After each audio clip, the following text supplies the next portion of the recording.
Friends, welcome to my YouTube channel. Dhanesh here. See, in the last videos we were discussing most of the things related to deep learning, like convoluted neural networks, recurrent neural networks, and gradient descent algorithms. See, most of the aspects we discussed related to deep learning. Now I am getting into the fundamentals of machine learning algorithms like linear regression, logistic regression, and different supervised and unsupervised machine learning algorithms I am going to discuss. And the different math, statistics, probability behind this machine learning models. So all those aspects I am going to discuss in the coming videos. Please subscribe my channel. So we will start in the current video. In the present video I am going to discuss about linear regression. See, when we talk about the term regression, see, first I will discuss about what is regression. Before getting into linear regression, I am going to discuss about regression.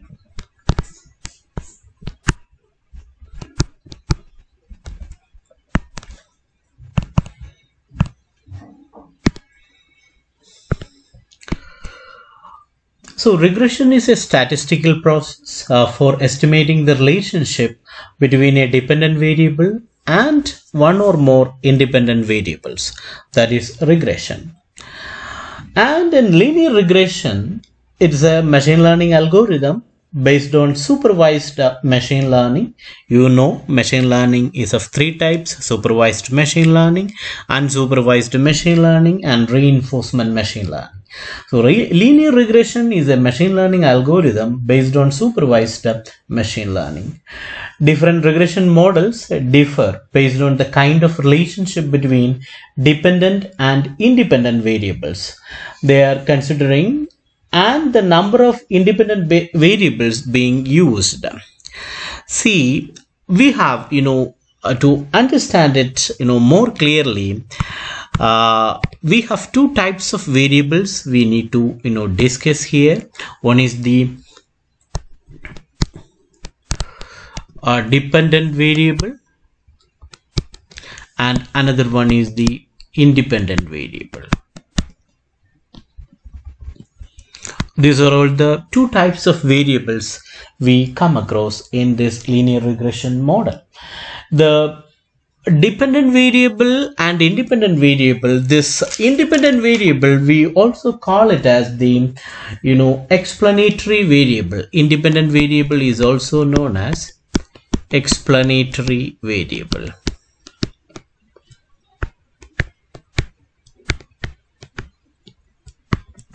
Explanatory variable. And the other one is the dependent variable. Normally the independent variable is taken as x as the independent variable and y as the, we will take y as the dependent variable. See, what is this dependent and independent variable? To understand this linear regression clearly, I will talk about what is dependent variable and independent variable. As we discussed, independent variable is also known as the explanatory variable. When I write a mathematical equation, see, variable, its value can be changed. For example, x is a variable, y is a variable, its value can be changed. See, when I am writing the equation, this equation, when I am writing y is equal to x square, this is a second degree equation. See, in this equation, the value of x is independent. From this you can understand the value of x does not depend on the value of y, but the value of y depends on x. So y here we call it as the dependent variable because its value depends on the value of x. X here we call it as the independent variable because the value of x does not depend on the value of y. For example, when I put x is equal to 1, y is also 1. When I put x is equal to 2, y is equal to 4. So the value of y changes with respect to x, but the value of x does not depend on the value of y. So y is the dependent variable and x is the independent variable. So this is the important aspect. You need to understand what is dependent variable and independent variable. Now, as we discussed, regression analysis involves the graphing of a line over a set of data points that most closely fits the overall shape of the data.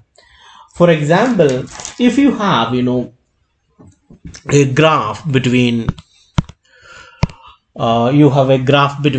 work and see here you have work. It is plotted in the x-axis, and this we can call it as the input, and the output is the salary. Here you have the salary as the output. So here salary is the dependent variable and work is the independent variable. So if this is x and this is y. So you have points like you have the work, the different data points you plotted between work and salary. You have got different points like this. These are all points you have. So these points, so it would be, we can do like this, then it would be more, the points can be, we will put like this. This is one point, this is point. You have a lot of points like this. So to find out the best fit line, which is the best fit line that can be, that machine learning model can be used for future predictions. See, in machine learning, we use our machine learning models for future predictions. You know that. So how can we come up with a model that can predict the salary when the work is given? So how we can come up with the best fit model? Here it would be the best fit line. So this line, when we take this line, so this is the best fit line. Okay, so when you talk about a line, the equation of a line is given by the equation y is equal to mx plus c. This is the equation of the line. You know that. I am explaining it more clearly.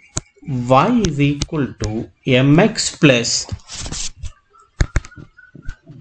this is x, y is equal to mx plus c is the equation of the line. Here m is the slope and c is the intercept, y-intercept. C is the y-intercept. For example, when I am considering a line like this is the line.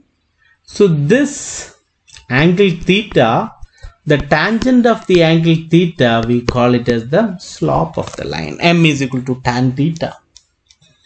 This is the slope of the line.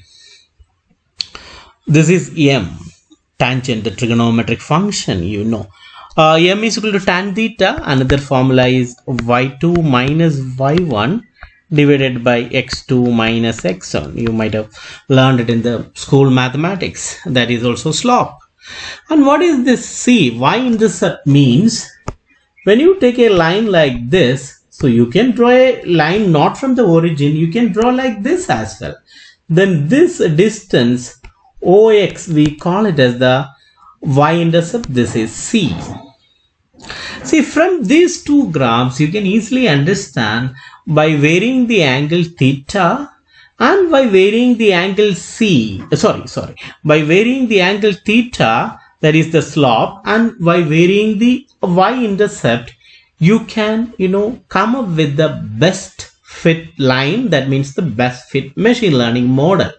That means the machine learning model, the best fit model depends on M and C. That is very important. Once again, I am repeating, the best fit line or the most suitable machine learning model for prediction depends on two important aspects, that is M and C. M is the slope. I told you it is the tangent of the angle theta, y2 minus y1 by x2 minus x1. That is another formula.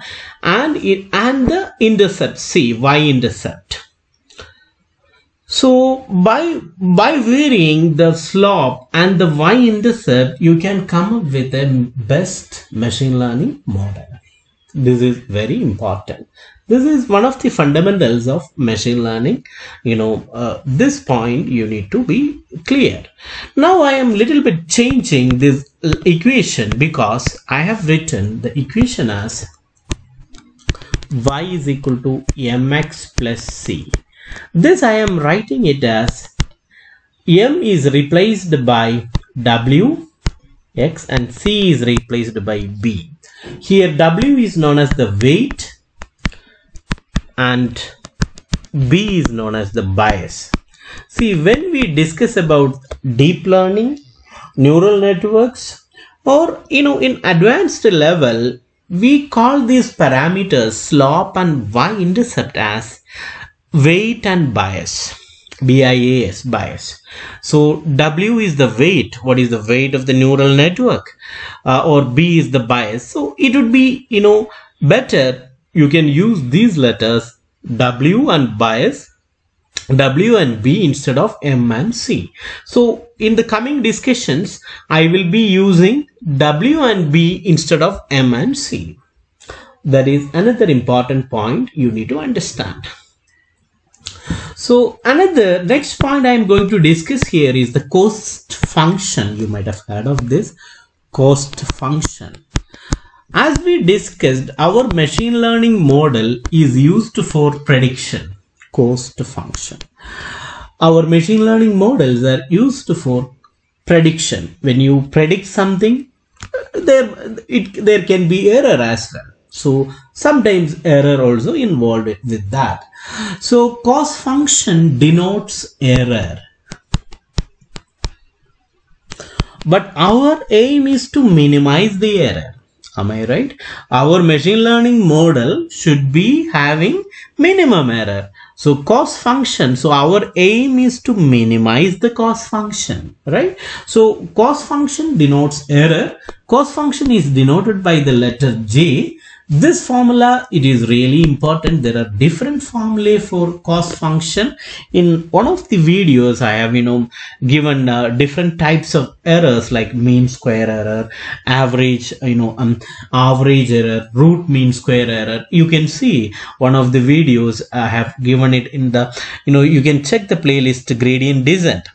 So this cost function J is equal to one important formula. This is the most commonly used formula. J is equal to 1 by n into sigma I is equal to 1 to n. Then you can take, the y dash minus y the whole square. That is the cost function. Cost function is given by the equation. You can take it as the predicted, or predicted minus the actual value, predicted minus the predicted value, that is by the machine learning model. Predicted value minus actual value. Actual value is the target value. We call it as the target value.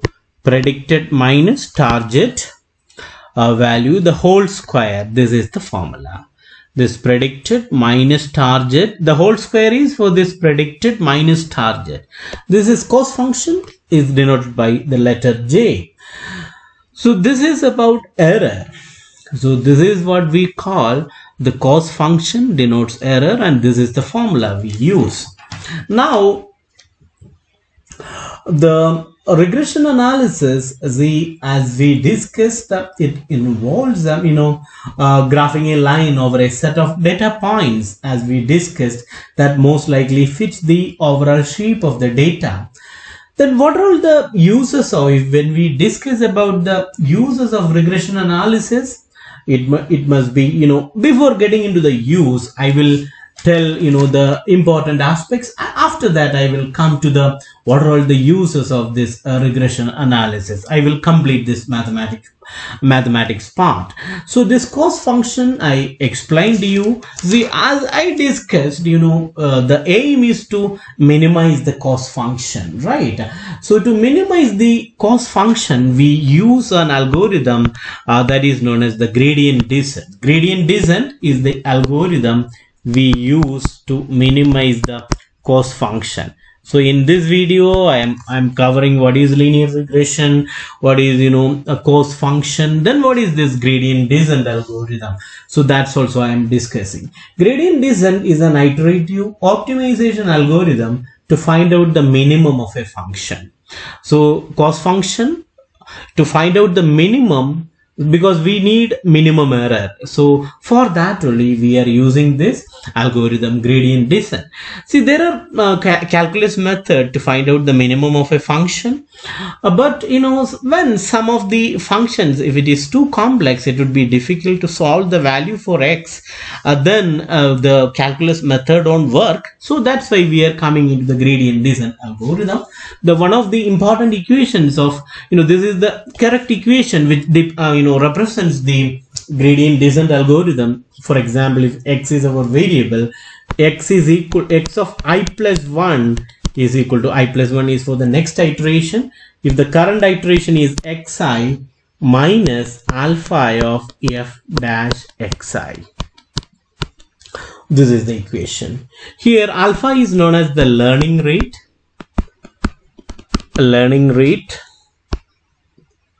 And its minimum value is 0 and its maximum value is 1. This is alpha. See, learning rate is the size of the steps to be taken to reach the global minimum. So what is learning rate? Learning rate is the size of the steps to be taken to reach the global minimum. So this is, in general, this is what in gradient descent algorithm we will do. We will take some arbitrary value for x and we will check whether this is the minimum of the function. So for that we will use this equation, x of I plus 1 is equal to xi minus alpha into f dash xi. If you want to learn completely in depth about gradient descent, I have a separate playlist for gradient descent algorithm. You can watch that. There I have explained clearly what exactly is gradient descent algorithm. But to understand that, this equation is enough. This equation will help you. Now when we come to the cost function, it depends on, as I told you, cost function depends on two parameters. One is the weight and bias. So when a function depends on two parameters, we will come up with partial derivatives. So our equation can be modified. The previous equation in terms of x, that is modified into w of I plus 1 becomes weight is equal to wi minus alpha into dou j by dou w. So this is the j is the cost function, and bias b of I plus 1 is equal to bi minus alpha into dou j by dou b. This is the bias, and the j is equal to 1 by the equation for j, you can write it as it is sigma I is equal to 1 to n error square. This is the equation for j we discussed. So when we substitute for dou j by dou w, we can again differentiate this error j. So j is equal to sigma I is equal to 1 to n error square. So dou j by dou w is equal to 2 into error into the derivative of x raised to n is nx raised to n minus 1. You know it. We have the separate videos for calculus. Please watch those videos. You will get more clarity on this differentiation, integration, those part. So dou j by dou b is equal to 2 into error into dou by dou b of error. So this we will get. Then what is this dou by dou w of error or dou by dou b of error? That's what I am going to calculate next. See, dou by dou w of error will be error is equal to dou by dou w of predicted minus actual, y dash minus y. See, dou by dou w of what is y dash? Y dash is wx plus b. Y is equal to wx plus b minus y. So this is b, y, everything is constant. Only variable is w is the variable. So w into x means the derivative is x. This is dou by dou w of error. In the same way, when you calculate, again I am requesting you to watch the calculus videos to get more clarity on the calculus part. Then I can write you about dou by dou b of error. When you differentiate that, you will get dou by dou b of y dash minus y again. That is equal to dou by dou b of what is the y dash? It is wx plus b minus y, that is equal to 1. Because here all these terms are constant, derivative of b is 1. So our entire equation can be modified again. So the equations become w of I plus 1 is equal to wi minus alpha into 2 into error into x. In the same way, b of I plus 1 will be vi minus alpha into 2 into error. This is the final equations for weight and bias based on the gradient descent algorithm. This is the way we need to optimize the cost function by using gradient descent algorithm for linear regression. Now you need to understand what are all the uses of regression analysis. So uses, it is the important use for linear regression. It would be determining the strength of predictors. That is the first one. Next is the forecasting and effect, trend forecasting. All these are all important applications of linear regression. If I am telling correctly, it is mostly used for finding out the relationship between variables and forecasting. For example, if you want to find out how the sales is affected with the money you are spending for marketing, the relationship between sales and marketing, the strength of the relationship, then how the relationship between age and income, as age increases, how your income is increasing. That so all these aspects, the strength of the relationship, or to forecast of impact of changes in these variables, how you can predict. See how to analyze the trend and future values, how much sale is depending on the marketing, so how they are all impacting. So it is mostly used for finding out the relationship between variables and forecasting. This is about linear regression. Thanks for watching. So I will be coming up with more videos on machine learning algorithms, different algorithms and its applications, different machine learning models. Now we are going to cover supervised and unsupervised machine learning. Already we finished the deep learning part now, and machine learning math, statistics, then probability. Machine learning math, we have already videos on calculus part, it's already covered. So please subscribe my channel. Thanks for watching.